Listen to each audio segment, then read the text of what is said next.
मेरे प्रिय मसीह भाई बहनों सभी को जय मसीह की। मैं प्रार्थना करता हूँ प्रभु आपको अपने वचनों से भरे, अपनी सामर्थ्य से भरे, अपने अनुग्रह से भरे प्रभु यीशु के नाम में। दोस्तों, आज मैं आपके लिए लेकर आया हूँ बाइबल की सत्य घटना पर आधारित सफलता के लिए परमेश्वर का तरीका।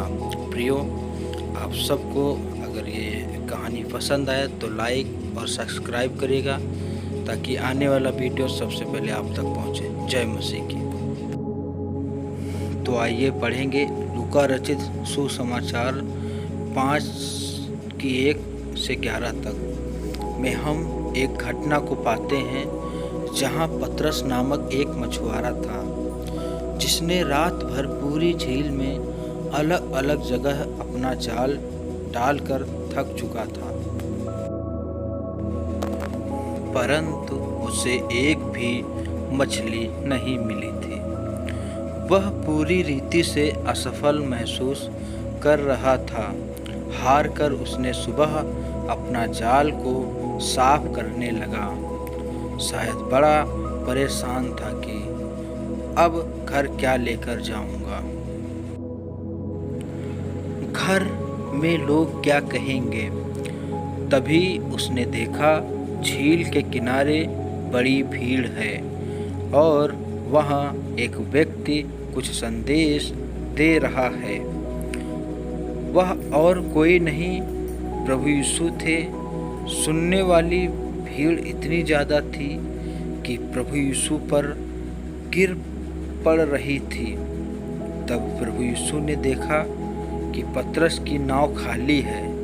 तब प्रभु यीशु नाव पर चढ़कर लोगों को संदेश देने लगे। यह संदेश पतरस भी अपने जाल को साफ करते हुए सुन रहा था। संदेश पूरा कर कि प्रभु यीशु ने पतरस को बुलाया और साथ में उसके जाल लाने को भी कहा। असफल और हारा थका हुआ पतरस समझ नहीं पा रहा था कि प्रभु उसे क्यों बुला रहे हैं, परंतु वह प्रभु के पास आया। तब प्रभु यीशु ने कहा, नाव को थोड़ा गहरे में ले चल और दाहिनी ओर जाल डाल। पतरस सोच रहा होगा कि यह तो एक बड़ई है, संदेश देने वाला है। संदेश तो बहुत प्रभावशाली थे, इसीलिए वह उससे मन ही मन गुरु मान बैठा था। फिर भी वह बोल उठा, स्वामी, मैं तो रात भर जाल डालकर देख चुका हूँ, परंतु मैंने कोई मछली नहीं पकड़ी। यह कथन बताता है कि वह जानता था कि मछली कब पकड़नी चाहिए और उसके लिए उसने पूरी कोशिश कर चुका है। लेकिन फिर भी उसने एक काम किया और वह कहने लगा, फिर भी मैं आपके कहने से जाल डालूँगा। और फिर जब उसने जाल डाला तब कुछ ऐसा हुआ जिसकी कल्पना पतरस ने भी नहीं की थी। उसके जीवन में पहले कभी ऐसा नहीं हुआ। उसके जाल में आश्चर्य रीति से इतनी मछली आ गई कि उसे लगा शायद जाल फट जाएगा और यदि उसे नाव में भरा गया तो नाव भी डूब जाएगी। इतनी अपार सफलता, ऐसे बड़े चमत्कार, उसने अपने साथी मछुआरों को भी बुलाना शुरू किया। परमेश्वर का तरीका मनुष्य के तरीके से बिल्कुल अलग था। परमेश्वर का तरीका आज्ञाकारिता का तरीका है। मनुष्य जब परमेश्वर की आज्ञा का पालन करता है तब परमेश्वर को खुश कर देता है। संसारिक मनुष्य देखकर विश्वास करता है, परंतु आज्ञाकारी या विश्वासी मनुष्य, जिसे पवित्र शास्त्र धर्मी जान कहता है, विश्वास से जीवित रहेगा। परमेश्वर और मनुष्य की सोच में और कार्य करने के तरीके में जमीन और आसमान का अंतर है। परमेश्वर के कहने मात्र से इस धरती आकाश की सृष्टि हुई है। इसीलिए वह उस मनुष्य के लिए कुछ भी कर सकता है जो परमेश्वर के प्रति आज्ञाकारी हो। आज्ञाकारिता में परमेश्वर यह नहीं चाहता है कि मनुष्य अपनी समझ का सहारा ले या सवाल जवाब करे।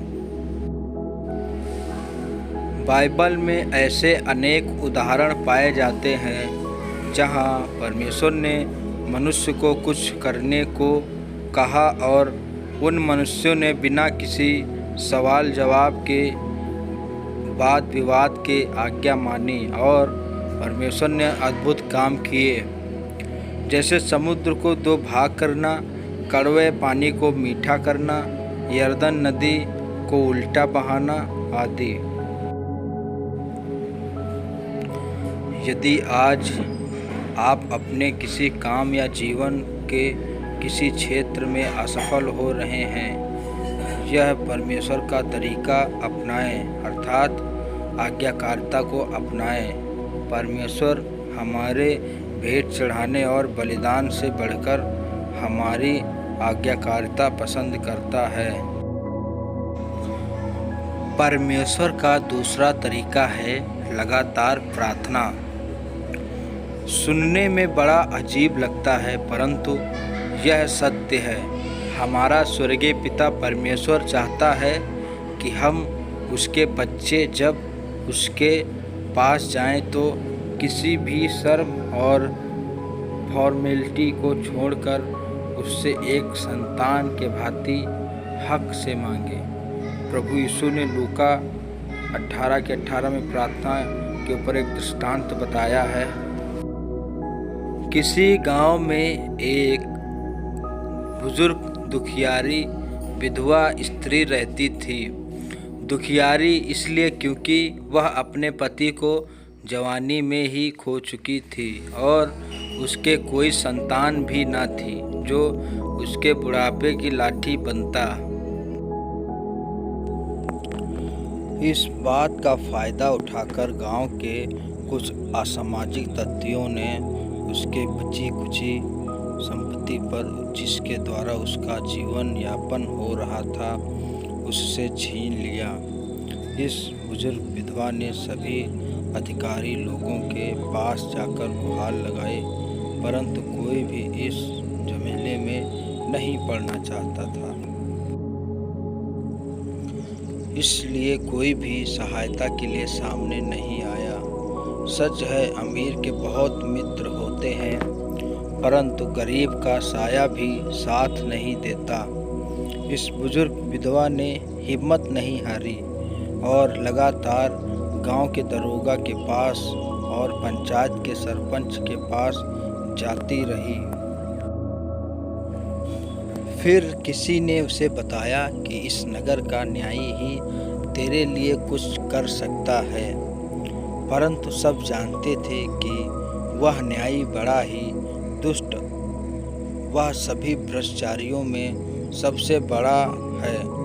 वह ना तो किसी मनुष्य से डरता है और ना ही परमेश्वर का भय मानता है। वो बिना पैसे लिए कुछ काम नहीं करता।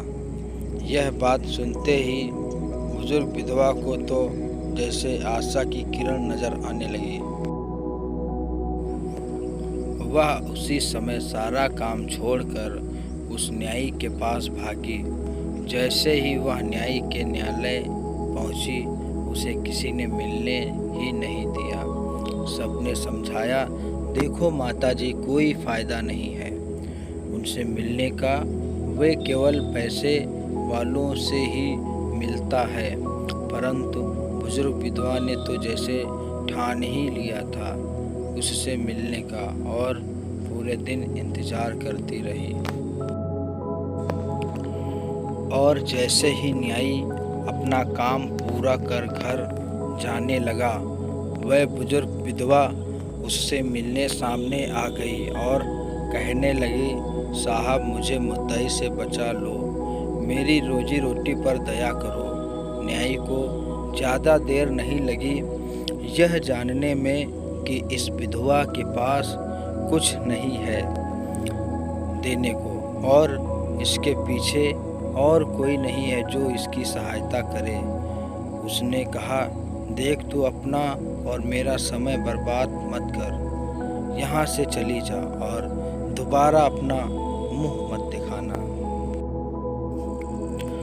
यह कर्कश शब्द सुनकर उस विधवा की आंखें भर आई और वे चिल्लाती रही, साहब जी, परंतु वह दुष्ट न्यायी ने एक बार भी मुड़कर नहीं देखा और अपने घर चला गया। दूसरे दिन न्यायी जैसे ही सुबह उठकर अपनी खिड़की खोला तो क्या देखता है कि वही विधवा उसके घर के सामने बैठी है, जिसकी उसने कभी कल्पना नहीं की थी। गुस्से में आग बबूला होकर न्यायी ने चिल्लाया, अरे बुढ़िया, तुझे सुनाई नहीं देता? मैंने तुझसे कल क्या कहा था? विधवा ने बड़ी नम्रता से कहा, साहब मेरा न्याय चुका दो। न्यायी ने अपनी खिड़की जोर से बंद की और बड़बड़ाता हुआ दूसरी ओर चला गया। अब तो जैसे यह सिलसिला सा चल पड़ा। यह न्यायी जहाँ भी जाता उस बुजुर्ग विधवा को दोनों हाथ जोड़े और विनती करते हुए पाता, साहब जी मेरा न्याय चुका दो। अनेकों बार मना कर देने के बाद न्यायी तंग हो गया। अब तो जैसे उसे डर लगने लगा कि कहीं वह इस मार्ग में होगी या उस मार्ग में, कौन से मार्ग से जाऊं, कहाँ भागूं। परंतु उस विधवा को न्याय मांगने में कोई शर्म नहीं थी। एक दिन वह घर में अकेले बैठकर सोचने लगा, मैं एक ऐसा व्यक्ति हूँ जो परमेश्वर से भी नहीं डरता और न किसी मनुष्य से डरता हूँ, परंतु इस विधवा स्त्री ने तो मेरे नाक में दम कर दिया है। मैं कैसे इससे अपना पीछा छुड़ाऊँ? हाँ, मैं एक काम करूँगा, मैं इसका न्याय बिना पैसे के चुका दूँगा। देखिए, जब यह दुष्ट न्यायी जो न तो परमेश्वर से डरता था और न मनुष्यों की परवाह करता है, इसके बावजूद वो न्याय चुकाने के लिए तैयार हो गया। और तो परमेश्वर कहते हैं, क्या मैं अपने चुने हुए को जो मुझे पुकारते हैं उन्हें आशीष न दूंगा, उन्हें न छुड़ाऊंगा, बल्कि मैं देर न करूंगा। प्रभु यीशु ने इस कहानी का निष्कर्ष निकालते हुए बताया, देखो यह दुष्ट न्यायी क्या कहता है। जब विधवा के द्वारा बार बार बिना शर्म के मांगने से, विनती करने से यह दुष्ट न्यायी का मन भी पिघल गया और वह उसका न्याय चुका दिया, तो क्या तुम जो परमेश्वर की संतान हो, अपने पिता से लगातार दिन रात विनती करते रहते हो, क्या वह नहीं सुनेगा? क्या वह देर करेगा? दूसरे शब्दों में, क्या वह इस दुष्ट न्यायी से भी ज़्यादा बुरा है जो तुम उससे मांगते रहते हो और वह अनसुनी करेगा? कदापि नहीं। हमारा परमेश्वर तो दयालु है, वह बिल्कुल भी देर नहीं करेगा, वरन वह चाहता है और प्रतिज्ञा करता है, मांगो तो तुम्हें दिया जाएगा, तुमने मांगा नहीं इसीलिए पाया नहीं। प्रभु आपको आशीष दे। सफलता के विषय में बाइबल के वचन, भोर को अपना बीज बो और सांझ को भी अपना हाथ न रोक, क्योंकि तू नहीं जानता कि कौन सा सफल होगा, यह वह दोनों के दोनों अच्छे निकलेंगे। यूसुफ अपने मिस्री स्वामी के घर में रहता था और यहोवा उसके संग था, सो वह भाग्यवान सफल पुरुष हो गया।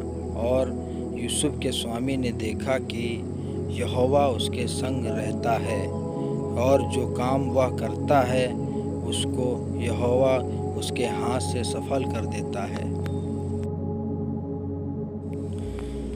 व्यवस्था की यह पुस्तक तेरे चित्त से कभी न उतरने पाए, इसी में दिन रात ध्यान दिए रहना, इसलिए कि जो कुछ उसमें लिखा है उसके अनुसार करने की तू चौकसी करे, क्योंकि ऐसा ही करने से तेरे सब काम सफल होंगे, तो प्रभावशाली होगा।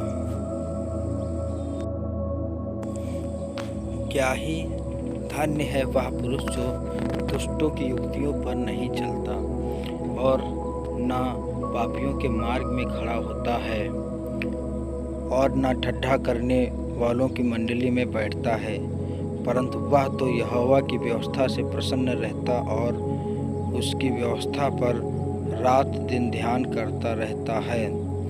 वह उस वृक्ष के समान है जो बहती नालियों के किनारे लगाया गया है और अपनी ऋतु में फलता है और उसके पत्ते कभी मुरझाते नहीं, इसीलिए जो कुछ वह पुरुष करे वह सफल होता है। भजन संहिता। परमेश्वर पिता आपको इन वचनों से भरे, अपने सामर्थ्य से भरे। प्रभु जी प्रार्थना करते हैं कि जो भाई बहन इन वचनों को सुने उन पर बड़ी आशीष का कारण हो। प्रभु यीशु के नाम से मांगते हैं, आमीन।